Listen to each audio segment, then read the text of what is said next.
Y'all. Good afternoon. Y'all know who it is. Some of y'all might not know who it is, but let me let y'all know who it is. It is Rashida Strober. I am the woman that is responsible for the entire topic of colorism, dark skin discrimination, and darkism being discussed on social media and on reality TV. No celebrity is not responsible for that.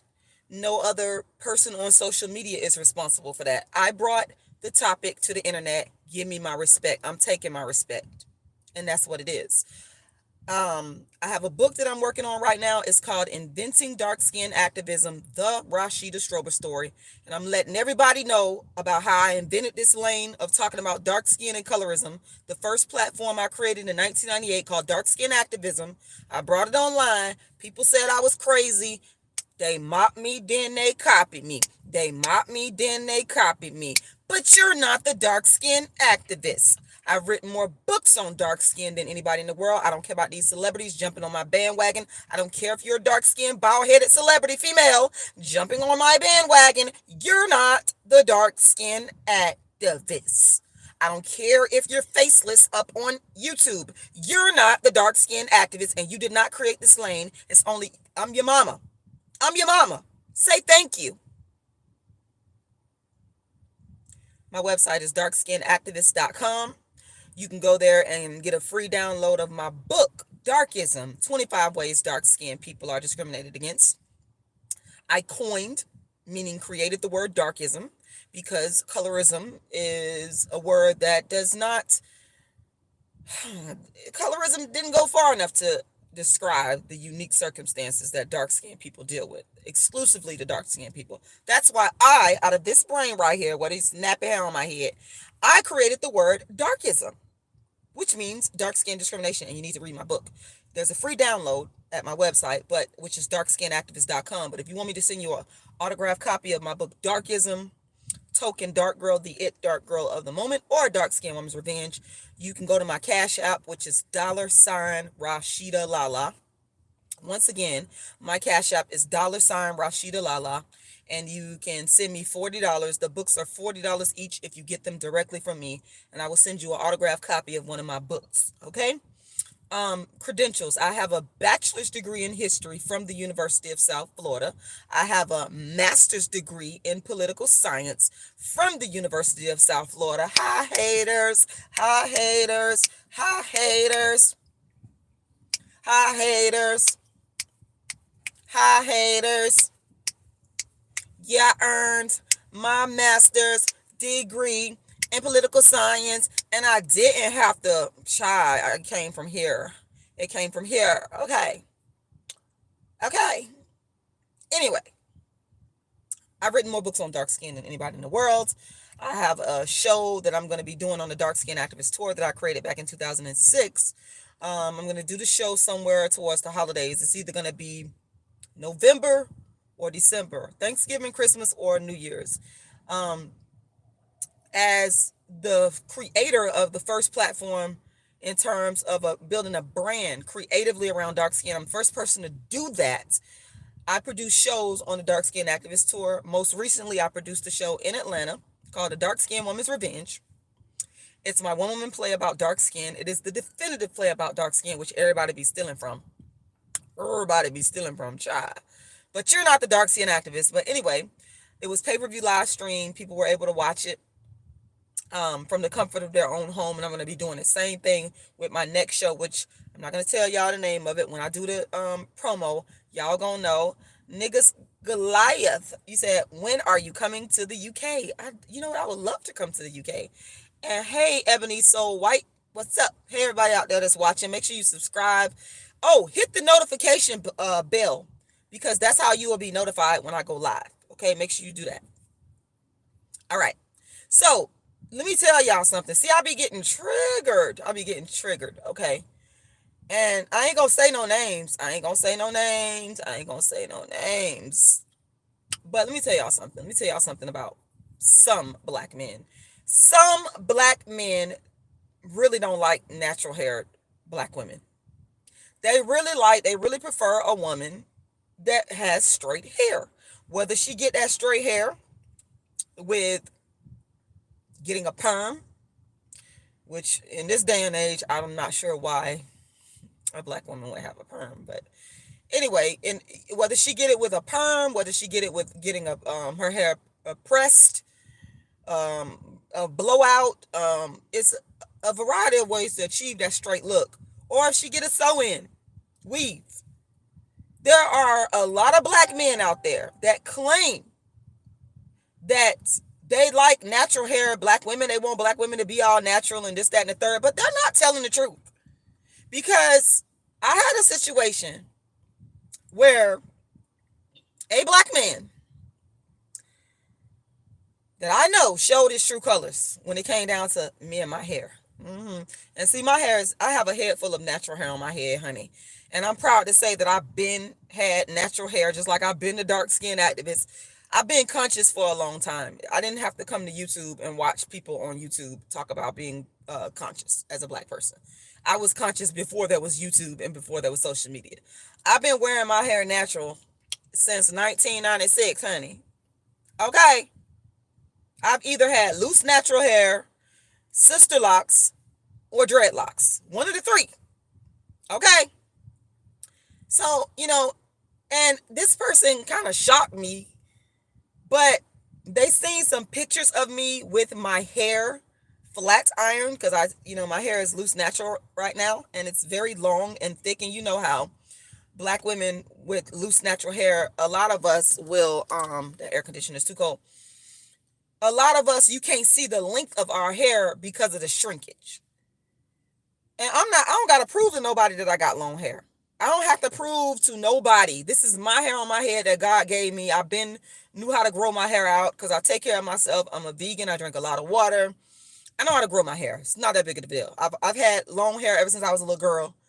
My mama used to use a straightening comb because she ain't like natural hair. She would wear wigs and stuff, and she liked that straight look. But my father was more conscious, and somewhere around 96, I chopped off all that perm, got rid of it because I had later got a perm.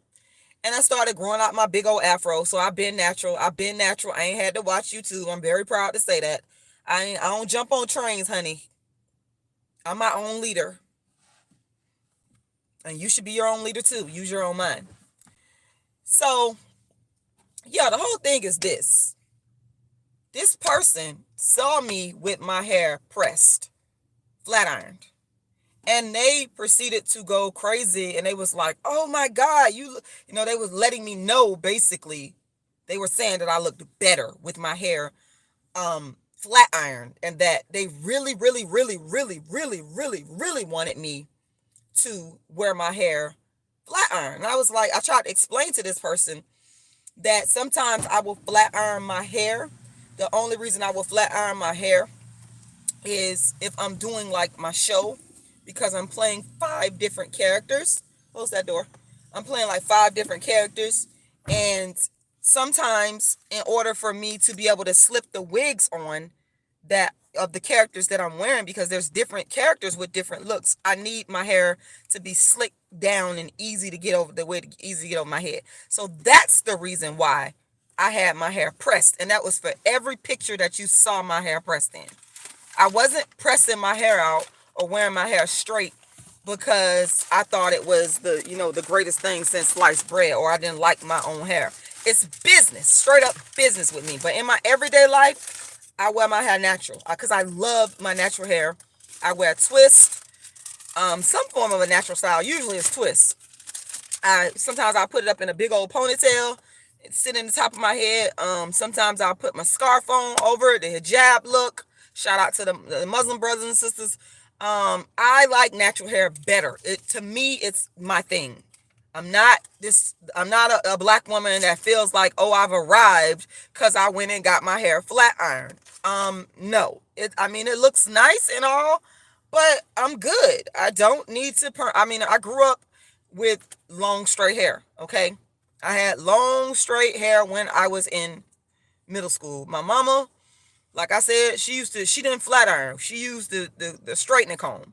Okay. And she used to talk about the kitchen. Oh, you got the kitchen in the back of your head, and the little insult and stuff that some of us will say about nappy hair, which I say nappy hair in a good way because I think nappy hair is good. So when I say nappy hair, I'm saying it in a good, loving way because I love my nappy hair, honey. I love it. Oh, I love my hair.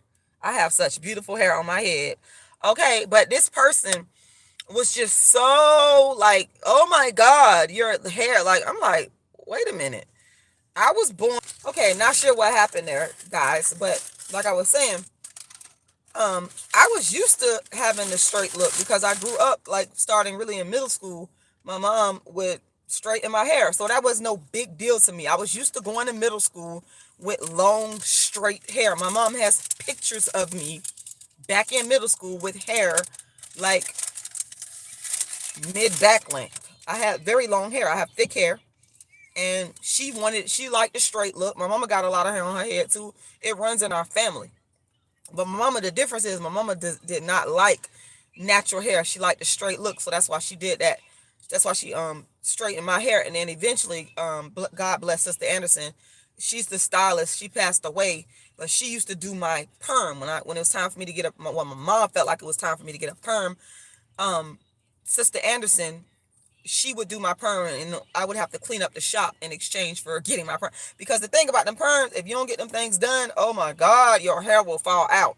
And so when I realized all this stuff was self-hate, I, in 96, chopped that mess off, grew out my natural hair, and I ain't never looked back, honey. I'm good. I'm good. So, it's not a big deal for me to have straight hair because I grew up having long straight hair all down my back, all mine, no weave. No big deal. No big deal. But to I thought this person was on some conscious stuff until they started going on and on when they seen pictures of me with my hair straight. And I'm like, wait a minute, let's slow down this train here.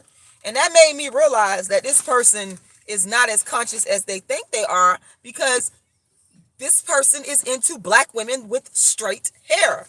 Yeah, dark skinned women, okay, I get it. But dark skinned women with straight hair. If you gonna really be conscious, if you gonna really go after classical Africanness, it's not no dark skinned woman with no straight hair. It's dark skinned woman with nappy hair like how I have on my head. Let's keep it 100. And it's a lot of, oh my God, it's a lot of, not all black men, but it's a lot of black men out there that will sit there and pretend that they're all conscious and whatnot, and that they like black women within their natural state, but they really be preferring a black woman with straight, stringy hair. Or if your hair is natural, they really be preferring a woman that her hair has to be long. She has to have long dreadlocks or long sister locks. She can't have, like some sisters, they like to wear, they have a shorter hairstyle, or maybe they want to put it up in a puff. It's not like flowing down, because that's not how our hair is. I mean, it can when it's in locks, dreadlocks, or sister locks, but this is what they be wanting. This is what they be, really be fiending after. And y'all need to stop being fake and stop pretending. And that's why a lot of times, whether they want to admit it or not, that's why some black men will pretend to be conscious, and they will they'll include biracial people, and they'll try their best to market them to the community as being black, because one of the factors is they like their hair. They want to have children that their hair is not as nappy. It's just so many contradictions. It's so many contradictions in the so-called conscious community. And this is one of them. And this person, red-handed. I caught this person red-handed. I just sat back, listened to what they were saying, and I knew. I said, this person, fake conscious. Fake conscious. Okay? This person, hey, Daryl Phil, I said, this person, sometimes we're not all the way there. And nobody's perfect. Sometimes we on the right track towards our consciousness, but we got a lot of work to do whenever you have some black men that's out here, hey, Northern Belle, that's out here half stepping with the consciousness. You like a black woman, but she got to come to you in a certain form. She can't come to you in all of her naturalness, her nappy hair, her dark skin. She can come to you with nappy hair, but it got to be straight. She only look good if the hair is straight and stringy. That's why people like Maya Campbell. Shout out to Maya Campbell. I like Maya Campbell from In the House, and I pray to God that God take care of her. But Maya Campbell, and don't be stealing off of my work, because people be coming to my page stealing from me. Y'all been stealing from me since I brought dark skin activism and introduced the topic of colorism online. One of the catchphrases that I created is the acceptable dark skinned woman. Don't come up on here stealing. Maya Campbell is an example of the acceptable dark skinned woman because Tyrese put her up in that video. Sweet lady, would you be my sweet love for a lifetime? I'll be there. I know I'm a bad singer. When you need me, just call and receive me. Da, da, da, da. Okay, I ain't gonna lie. I do like that song. I do like that song, Tyrese. But, and you did put a dark skinned woman, but she had to be the acceptable. I said the acceptable. Don't be up on here stealing my words. Don't be up on here stealing my catchphrases. Okay? We're not going to do that. Okay? Hey, Black Beauty. Yes, Northern Belle. I ain't going to lie. I do like that song. Tyrese. Okay? But Tyrese, listen, I call him Darkest. I told y'all I came up with my own terminology. Glossary of dark skin terms. In all of my books, I've written more books on dark skin than anybody. The celebrities, y'all are riding my bandwagon. Y'all ain't creating nothing because you ain't been talking about dark skin. Shout out to Cola Booth. You the only one I respect. Put some respect on Cola Booth's name. And Alice Walker, obviously. And Wallace Thurman. But yeah, Maya Campbell, I pray to God get it together for her because I'm a fan of Maya Campbell. I like her work. It's no shade to her, so don't even try to make it seem like that. I like Maya Campbell. I grew up watching In the House. Ashley Banks, the acceptable dark-skinned woman. Don't be up here stealing my phraseology. Don't be up here stealing my darkism phraseology. Maya Campbell. Ashley Banks. What's her real name? Somebody know her real. Who else? Oh, Chili. Rosonda. TLC. Shout out to TLC. That's one of my favorite groups. I do like TLC. Who else? Acceptable dark-skinned women. They're acceptable. Okay? Tatiana Ali. Thank you, Black Beauty. But yeah, that's what the black community, they'll take you if you got that straight look. And even my own brother, man, I'm finna talk about you. God bless you and all. But I don't deal with you. I ain't gonna even focus long on him. But I will never forget when I came to my brother's wedding. I ain't gonna say which one. I got a lot of I ain't gonna say which one. This one, no. And I had my hair in an afro. And everybody had their hair straight. And you gonna tell me you should have did your hair. And I had more hair on my head than probably everybody in there combined. All this hair, I had so much hair, big old huge afro, and I should have did my hair. But that's the level of self-hate that I had even in my own family, y'all. Yes! How do you think I became a dark skin activist? None of y'all might have had y'all a dark skin, but none of y'all ain't making it to a platform like me. Okay? You didn't do that. Okay? Benjamin Lafayette Cisco has talked about, whatever, Kent Nelson. Here we go with that again. I'm not finna be up on here arguing with people about this. I'll say that for another day. I'm gonna stay focused on the topic at hand, Kent Nelson. Anyway, but yeah, close that door. The whole thing is this. A lot of our community, and I know this because it happened in my own family. I just gave you a concrete example about going to my brother's wedding with my afro and everybody had their hair straight. He told me you should have combed your hair. Okay? They will accept you when you are dark skinned with straight hair. And I hear this sentiment over and over, and they throw shots at you in a undercut way. It's not always overt. It's covert darkism. Okay, this person actually said this stuff smiling. They weren't like mean and brash about it, but I still caught the darkism in it. You was basically saying I look better with my hair straight. Go straighten out your hair. And I'm not gonna do that. I ain't messing up all my beautiful hair, the gorgeous hair you got me. That's not gonna happen. Okay. But so you have to be real careful. You have to be real careful to know to be able to read whether or not someone is throwing darkism at you. Eric Robertson said, my woman's dark with nappy hair. There you go, Eric. You made a great choice. You made a phenomenal choice. Yes, I love it. Mac Turtle said, your brother got that from the chicks like I got it from my sisters. You know what? Well, Mac, I would have to say that there's some truth to that. There's some truth to that. There's some truth to that. But still, yet it's still, he said it, and I never forgot it. I never forgot. This brother said so much stuff to me regarding darkism growing up. I might have to do a whole series on this brother, because I'll be on here all day. I'm going to say that. Y'all going to have to pay for that one. I ain't going to tell y'all everything this man said to me. He's one of the reasons why I became the world's first and only dark-skinned activist, and I do not talk to him to this day. I could be walking down the streets, which this has actually happened, saw him walking past, and kept right on going like you did not exist.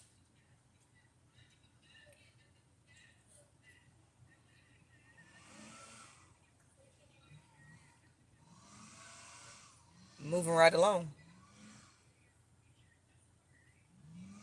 I could forgive, but I don't forget nothing. And when people do me wrong, I don't mess with them. I leave them alone. I cut them loose. I cut them loose. That's what I told y'all. I told y'all this before. If you got somebody in your family that's on that darkism, cut them loose. Don't give them another chance. Just cut them loose. Just cut them loose. And some of them can't take it though, cause he can't take it. I guess he think I'm gonna say hi and speak. I don't say nothing. They can't take it. Some of them cannot take it. Okay. So you got to be prepared for that. But yeah, y'all. A lot of these men, you got to be careful of them.